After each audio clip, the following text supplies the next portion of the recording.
A retired man tried to ignore the old German shepherd scratching at his porch night after night. But when he finally looked closer, he realized the dog wasn't just visiting. Something blood-soaked was dragging behind him, and it was a cry for help that would change both of their lives forever. Before we begin, make sure to subscribe, like this video, and turn on notifications. Your support helps us bring more emotional and true-to-heart stories like this one. The autumn storm rolled over the mountains like a warning.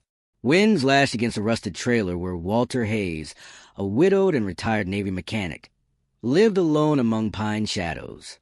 The world had grown too loud, too fast, so he had stepped away from it. Silence was his last friend. He sat at his small kitchen table, a half-drank cup of black coffee cooling beside the ashes of a cigarette. The rain hammered the aluminum roof like impatient fists. Then, scratching, a soft, uneven scrape across the wooden porch. Walter ignored it, probably a raccoon. The forest was full of scavengers, and he had already closed his heart to needy things long ago. But the scratching came again, slower, weaker, with a grunt of frustration. He pushed out his chair and opened the door. The cold slapped him instantly, along with the sight that froze him in place. An old German shepherd, soaked to the bone, struggling to stand. His fur clung to his ribs. One leg dragged limp behind him, leaving a dark smear on the wood. Blood. Walter's jaw tightened.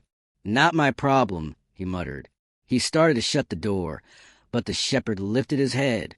Those eyes, deep brown, pleading, familiar, as if he knew Walter, as if he remembered someone Walter had spent years trying to forget.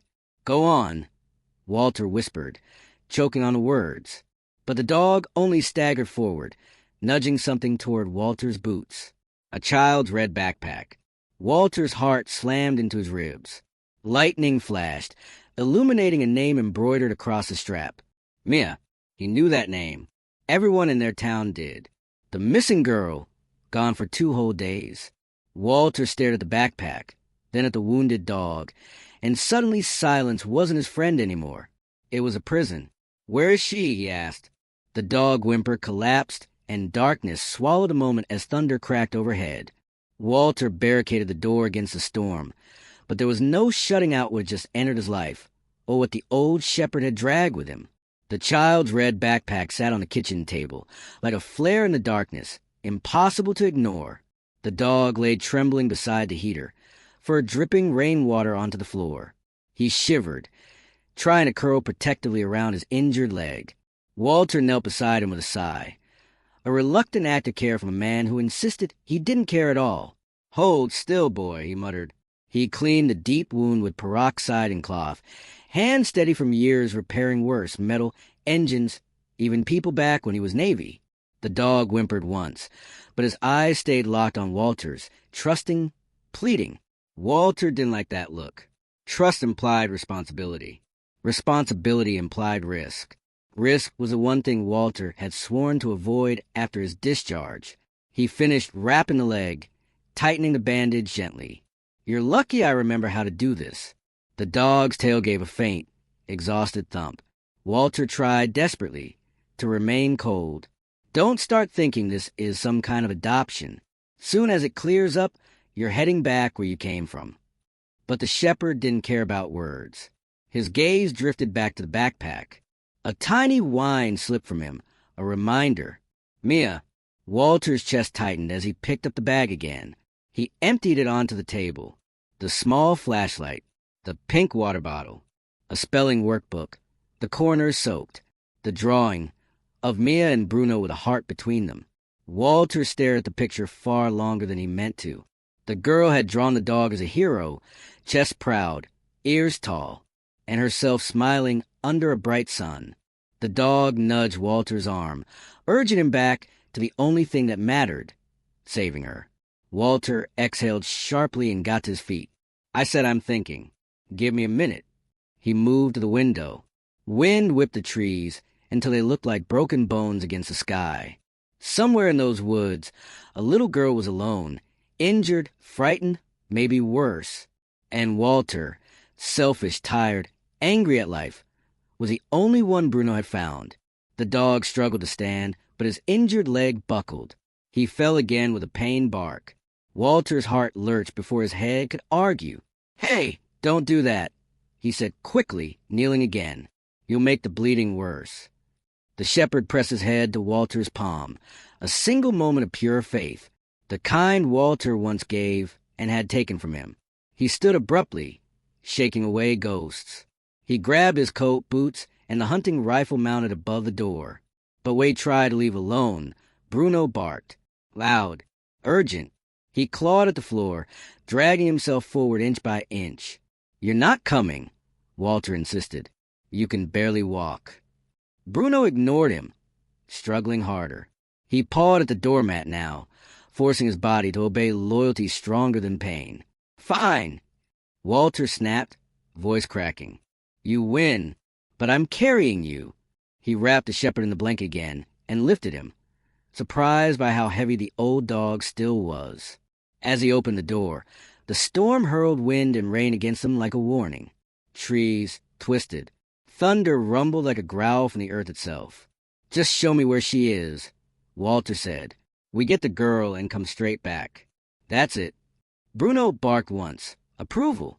They stepped into the night, leaving the safety of the trailer behind. Walter's boots sank into mud as he followed the shepherd's instinctive glances into the trees. Every snap of a branch made Walter raise his rifle. But what set his nerves fully on edge was not the sound of nature. It was the unmistakable noise of a metallic trap snapping shut somewhere deep in the woods. Bruno froze in Walter's arms, ears up, muscles tense. Walter whispered, "Someone doesn't want anyone out here." Lightning flared, illuminating something carved into a nearby tree.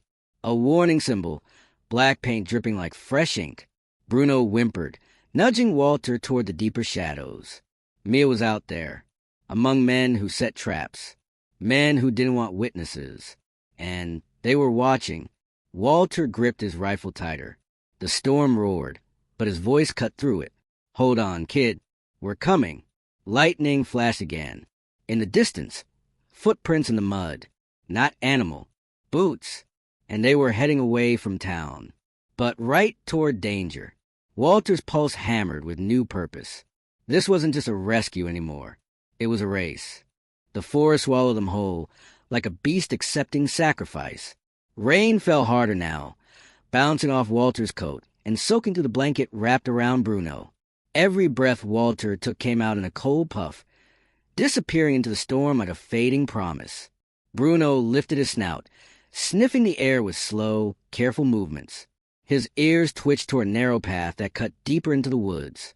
Walter followed the silent signal, boots sloshing in mud, rifle gripped firmly in his free hand. The dog's weight was starting to strain Walter's arms, but he refused to set him down yet, not until the ground leveled out more. He couldn't risk the injury worsening. Lightning cracked overhead, illuminating something on the forest floor. Boot prints. Deep, recent, and large. Walter crouched, lowering Bruno gently. He placed his hand against one of the prints, longer than his own boot, the heel digging deep like someone heavy or carrying something. His gut clenched. "Looks like they weren't alone out here," he muttered. Bruno stood shakily, leaning against Walter's leg. He sniffed the mud again, then barked once, short, urgent. Walter swept his flashlight ahead. The beam stretched across bushes and wet leaves until it stopped on something caught in a branch. A piece of pink fabric, torn from a small jacket. Mia's jacket. Walter's fingers tightened around the scrap. She wasn't just lost. She was being taken somewhere. Thunder rolled again, but underneath the storm's growl came another sound. Voices. Male. Arguing. Clothes. Walter dropped to one knee, pulling Bruno beside him into the underbrush. He shut off the flashlight, letting darkness absorb them. Words carried through the trees. "I told you that dog was a problem. Should have finished him off when we had the chance. And I told you we can't leave the girl out here forever. Someone's gonna notice she's gone. Storm or not, they were following a planned route. They knew these woods well." Bruno emitted a low growl, barely audible, but Walter gently placed a hand over his neck. "Easy, buddy," he whispered. "We can't let them hear us." Branches snapped under heavy footsteps. The men's flashlights cut jagged shapes through the trees, swinging wildly as if fear chased them. "They'll think she wandered off," the second man said. "Once we cross the ridge, we hand her off. We get paid. We disappear." "Yeah, and what about the mutt?" "If he shows up again, we put a bullet in him." Walter's jaw clenched so tight his teeth hurt. They were going to sell her. He thought his own daughter, years gone now, and the ache of failure punched through him like shrapnel. He could never let that happen again. Bruno nudged him, gaze fixed on the poachers. Despite the pain in his leg, fire still burned behind those old brown eyes. He wasn't afraid for himself. He was afraid for the girl he loved. Walter made a call in that moment, not as a broken man hiding from life, but as someone who once stood between danger and the innocent without blinking. He shifted the rifle, whispering, "We're ending this." But the storm had other plans. A sudden gust knocked a branch loose nearby. It snapped loudly upon hitting the ground. The poachers froze, heads whipping toward the noise. Flashlights turned directly on Walter's hiding spot. "There!" one shouted. Gunfire exploded, bullets slamming into wet bark inches from Walter's face. He grabbed Bruno and rolled deeper into the brush as they continued firing blindly. "Split up," a voice yelled. "Track them down." Boots thundered in opposite directions. Walter's pulse hammered. The forest felt like a maze tightening around them. He set Bruno down carefully. They couldn't outrun these men forever, not with Bruno's injury. They needed cover, a place to regroup, a moment to think. Bruno stepped ahead and growled, guiding Walter's gaze to a faint glimmer through the tree line. A cabin, isolated, silent, hidden beneath tall pines. Light flickered inside for a second, or maybe it was just lightning, but Bruno barked softly, insisting it mattered. Walter nodded. "All right, lead the way." They sprinted as best they could, Walter half dragging, half guiding the dog along the downhill slope. Mud splashed up with every hurried step. Gunshots echoed behind them, closer again. Walter's breath burned in his lungs as he shoved open the cabin door and threw himself inside with Bruno. Silence, except a small gasp from the far corner. The lantern glow revealed a shape tied to a chair, a tiny body shivering beneath a soaked jacket, tear-streaked cheeks stained with dirt. "Mia." Bruno let out a broken bark, relief so intense it collapsed him onto the floor. Walter hurried toward the girl, but her wide, terrified eyes locked past him. At the door, he had forgotten to close. A shadow loomed, a gunmetal glint, and a cruel voice. "Game's over, old man." The cabin door slammed against the wall, shaking dust loose from the rafters. Walter reacted on instinct, twisting his body to shield Mia and pressing her behind him as he lifted the rifle. Bruno dragged himself closer, teeth bared, his growl low and threatening despite the blood pooling beneath him. The poacher stepped into the lantern's glow, broad-shouldered, soaked from the storm, and holding a shotgun pointed straight at Walter's chest. His face was smeared with mud, eyes wild with desperation. "You think you could just take what's ours?" the man spat. Walter kept his stance wide, his heartbeat a war drum in his ears. "She's a child. Let her go." The poacher smirked. "Children fetch a high price these days." He flicked his gaze to Bruno. "But you're the real problem." The second poacher appeared in the open doorway, panting and dripping rainwater. A deep scratch bled down his cheek, courtesy of Bruno. The man's hand shook with rage as he aimed his handgun at the dog. "That might cost me a payday. I'm putting him down." Mia sobbed, scrambling forward until Walter grabbed her arm and pulled her back. "Don't you dare move," the first poacher warned. Walter's mind raced. One rifle with a single round left. 2 men, Mia behind him. Bruno injured. No margin for error. "Listen," Walter said carefully. "You walk away right now, and nobody files anything. No cops. No trouble. The storm wipes the tracks clean." The poachers exchanged a quick glance, a silent argument. Then the scarred one sneered. "Too late for that, old man." Walter fired first. The gunshot cracked like thunder in the tiny cabin. The first poacher's shotgun flew from his hands as he screamed, clutching his shoulder. The second man flinched, just long enough for Walter to grab a chair and smash it into him, which splintered. The poacher stumbled back, crashing into the wall.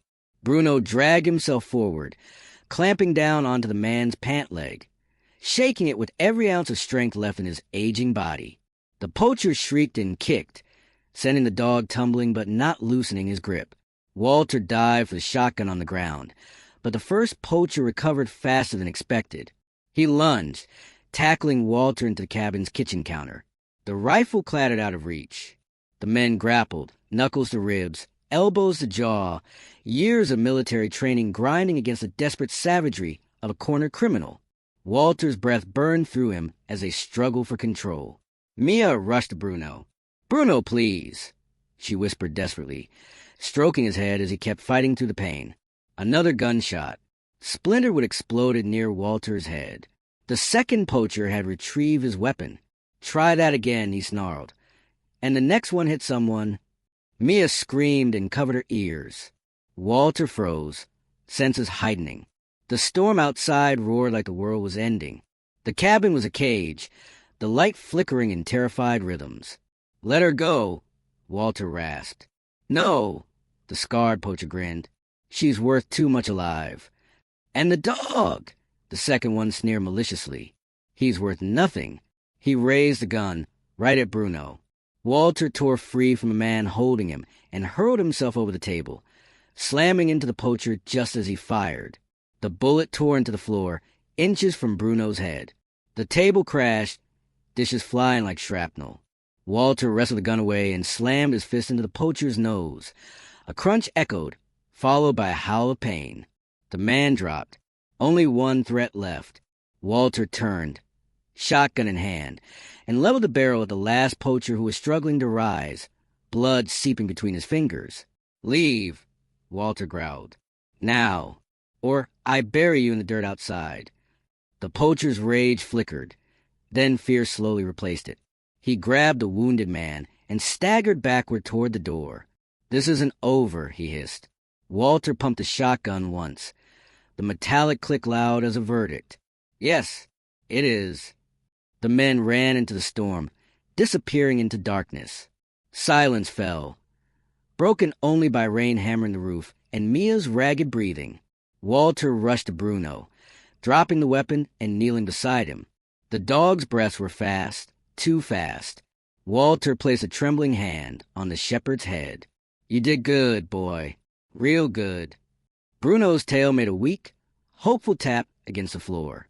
Mia hugged the dog gently, tears streaking down her muddy face. "We have to take him to a vet. Please." Walter nodded, pushing himself to his feet, every bone aching. "We're not out of this yet," he murmured. He helped Mia up, grabbed the shotgun again, and lifted Bruno carefully into his arms. The storm howled outside, darker and angrier than before. But the greater storm, the one made of bullets, blood, and fear, wasn't behind them. It was coming for them. Because the poachers weren't retreating. They were regrouping. And they would return with vengeance. Walter pushed out of the cabin with Bruno in his arms, Mia close on his heels. The storm, which had briefly calmed, suddenly unleashed a violent downpour. Rain sliced sideways, turning the mountain slope into a slick, unstable slide. Wind howled like a beast, threatening to rip the trees from their roots. Time was no longer on their side. Walter staggered forward, gripping Bruno tightly as the dog whimpered through clenched teeth.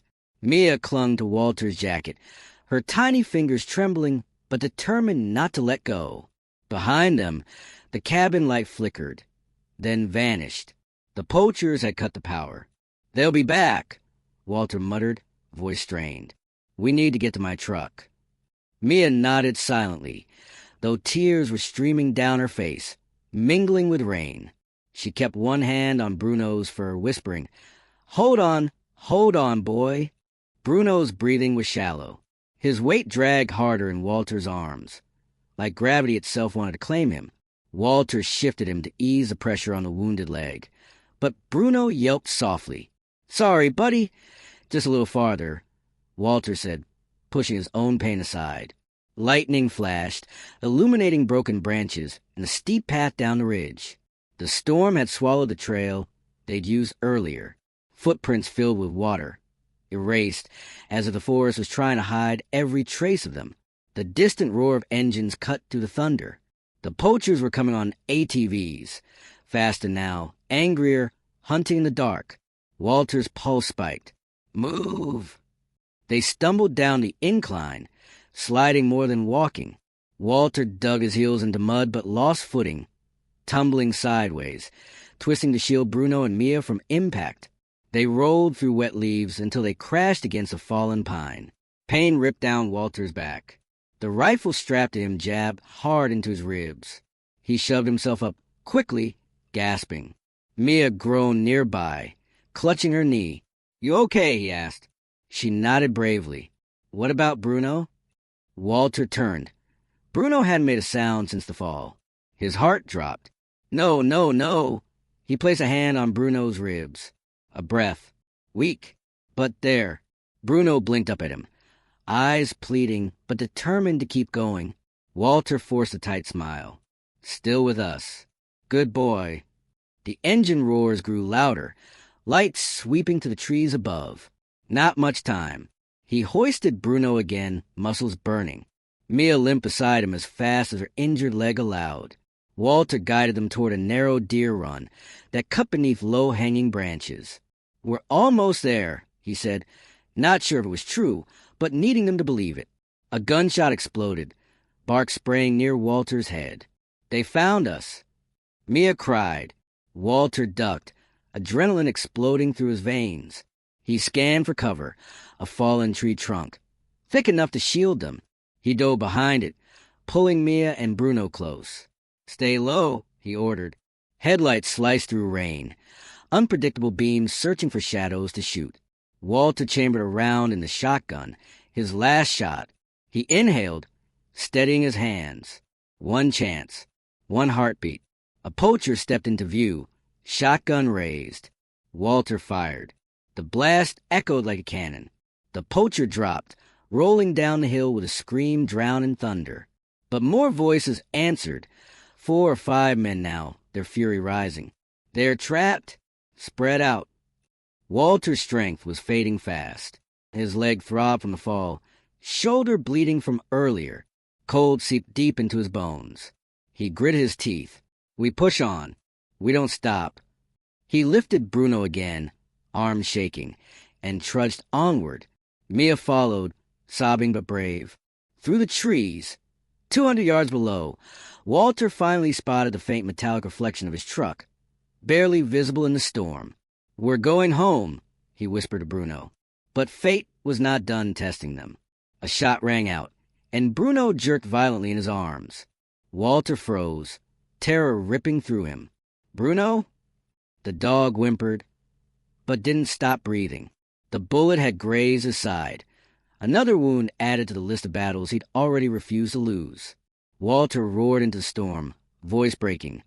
"Leave U.S. alone." But the poachers only laughed, cruel, echoing, confident they'd cornered their prey. Walter stumbled forward faster. His truck was only steps away now. Mia sprinted ahead, crying out, "We made it! Walter, we made!" Her sentence cut short as headlights suddenly blasted to life from inside the truck. The engine revved. Someone was already in it. One of the poachers leaned out the driver's window with a pistol, smiling darkly. "Where you going, old man?" Walter froze, drenched, desperate, a dying dog in his arms, a terrified child behind him, staring down the barrel of the gun at the only escape they had left. Bruno raised his head, growling, ready to fight until his last breath again, because loyalty doesn't stop for bullets or storms. It refuses to die. For a moment, the world stopped breathing. Rain turned into needles of ice. Thunder rolled like war drums above the ridge. Walter stared into the glare of his headlights and into the cold, merciless eyes of the poacher behind the steering wheel. The man grinned, tapping the barrel of his pistol against the open window. "Thought you were getting away? Cute." Walter's grip tightened protectively around Bruno. Mia hid behind his leg. Shaking with sobs, she tried desperately to silence. The poacher revved the truck engine, an animal preparing to strike. "You three made this a lot harder than it needed to be," he sneered. "But don't worry, it all ends now." Walter shifted, placing himself directly between the truck and the children, biological and canine, that fate had forced him to protect. The engine roared, tires spitting mud as the truck lurched forward. Walter dove to the side, rolling with Bruno in his arms while dragging Mia with him. The truck barely missed them, skidding wildly before braking hard and spinning around, ready to charge again. "Run," Walter commanded, hauling himself to his feet despite his screaming wounds. Mia grabbed Bruno's collar, trying to help him limp faster. Walter stumbled behind them, keeping himself as a shield between danger and hope. The poacher yelled out the window, "Just drop the dog. That's all we need." Walter spun, fury exploding inside him. "You're not laying a hand on him." He raised a shotgun instinctively, but it was empty. No more shells. No ammunition left to fight the storm of violence closing in. Another ATV engine growled from behind. More poachers. More guns.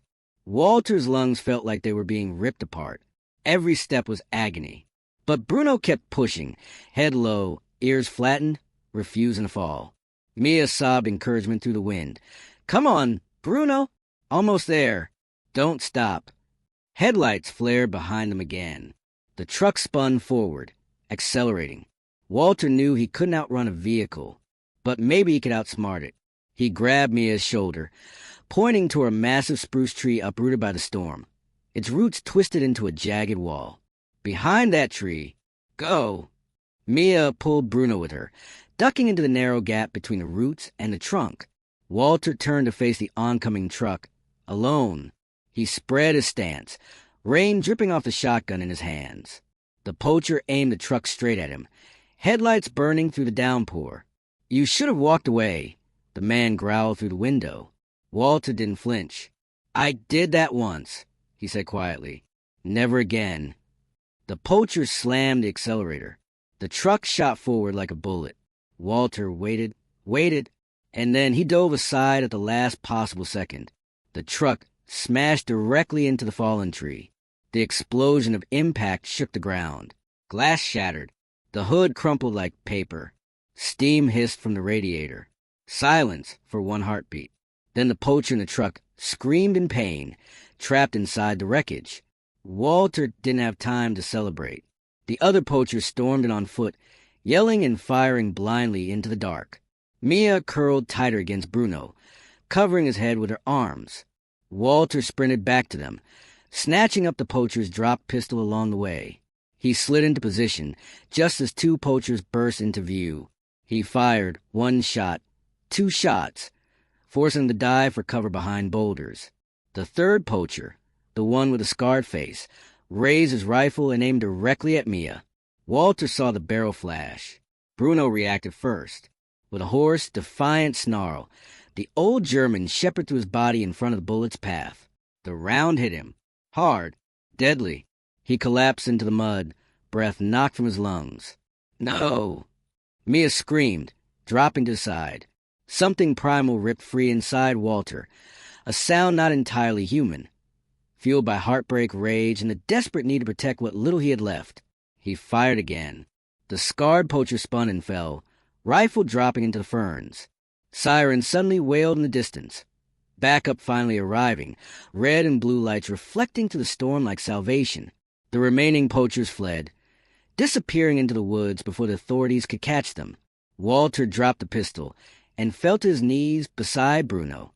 The dog was gasping, blood staining his golden brown fur. Mia cradled his head, tears falling onto his muzzle.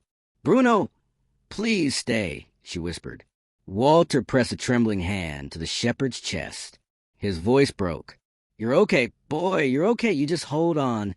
Bruno looked up, weak eyes locking onto Walter's, gratitude shining through the pain. He had done it. He had saved the girl again. Saved the man, too, with every last piece of loyalty he had left. But would loyalty be enough to save him now?